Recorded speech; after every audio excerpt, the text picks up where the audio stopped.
Fala, gente linda, tudo bem? Olha só, no vídeo de hoje eu quero conversar com você um pouco sobre o caput do artigo 5º da nossa Constituição. Esse artigo é importantíssimo e eu quero trazer três dicas importantíssimas para você. Você não pode ir para a sua prova sem conhecê-las.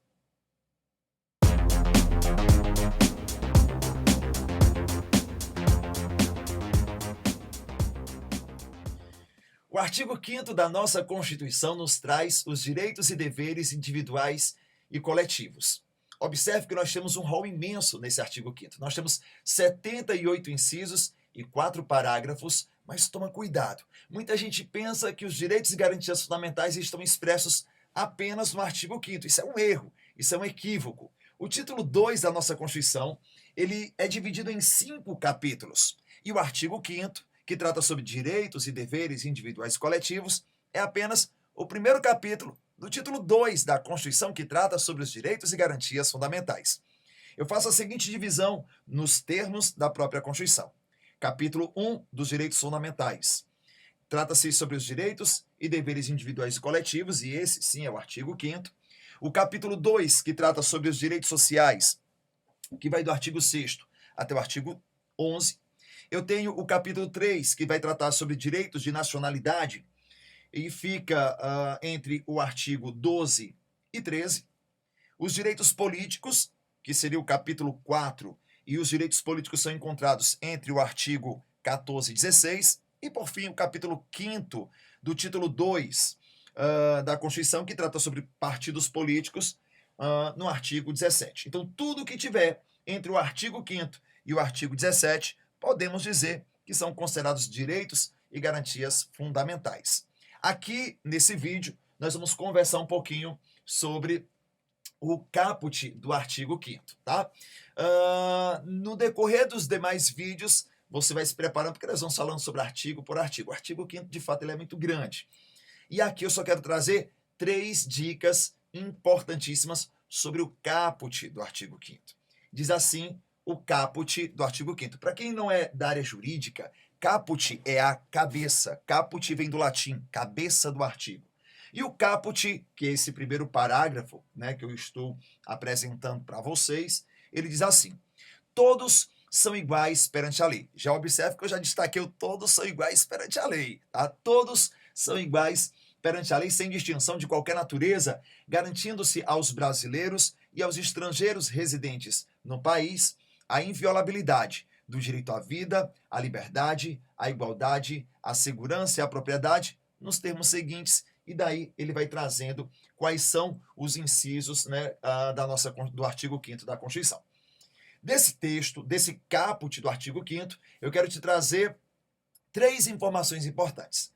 A primeira informação que eu quero trazer versa sobre a primeira frase, né, as primeiras palavras do caput, que diz: todos são iguais perante a lei. Eu estou aqui diante da fundamentação de um dos princípios mais importantes, não só do direito constitucional, mas do direito como um todo, que é o princípio da isonomia, o princípio da igualdade. Todos são iguais perante a lei. Só toma cuidado, porque o princípio da igualdade ou o princípio da isonomia, ele pode ser apresentado de 2 formas: a isonomia formal e a isonomia material. Isonomia formal é aquilo que está escrito. Isonomia material é quando eu consigo trazer uma interpretação. O brocado que diz é tratar iguais como iguais, desiguais como desiguais, na medida de suas desigualdades. A isonomia formal é o que está formalizado, é o que está escrito. A isonomia material é a sua explicação, é a sua interpretação. Observe que aqui no caput, além da fundamentação do princípio da isonomia, e eu volto novamente, tá? O princípio da isonomia é um princípio importantíssimo. Nem todos são iguais, né? Na verdade, quando o Constituinte diz que todos são iguais perante a lei, o que ele quis dizer é que todos devem ser tratados como iguais perante a lei na medida das suas igualdades e tratados como desiguais na medida das suas desigualdades.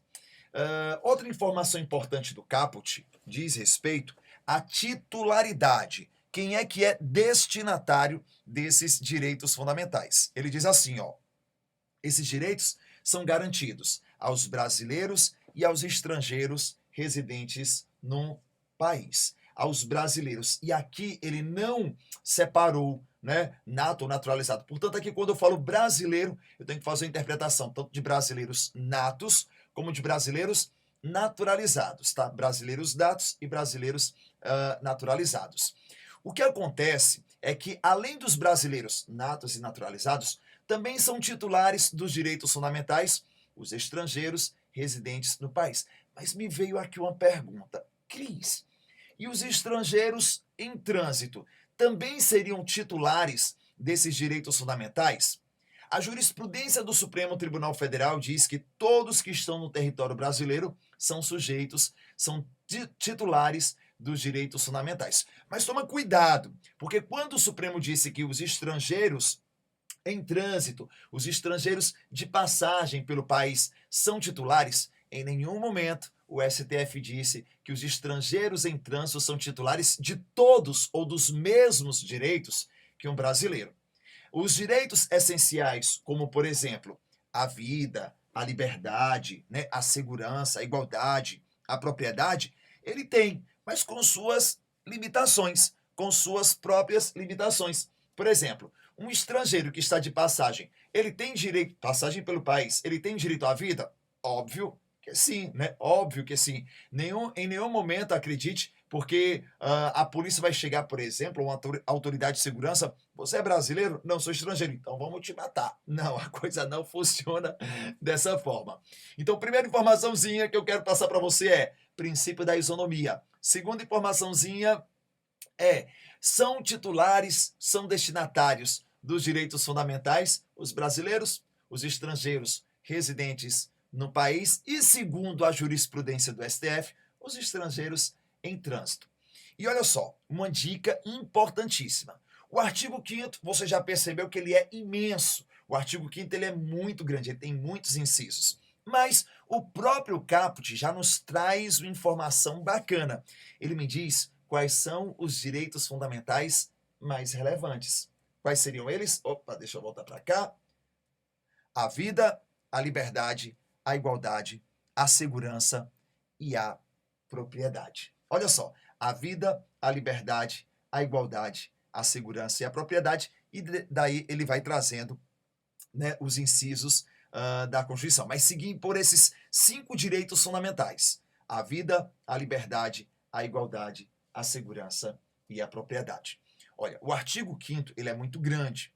E como a nossa proposta aqui é fazer um breve comentário sobre os artigos da Constituição, eu vou ainda me deter em alguns vídeos aí na frente, falando sobre alguns incisos, mas destacando principalmente os remédios constitucionais. Vai acompanhando os próximos vídeos, porque temos muitas dicas pela frente.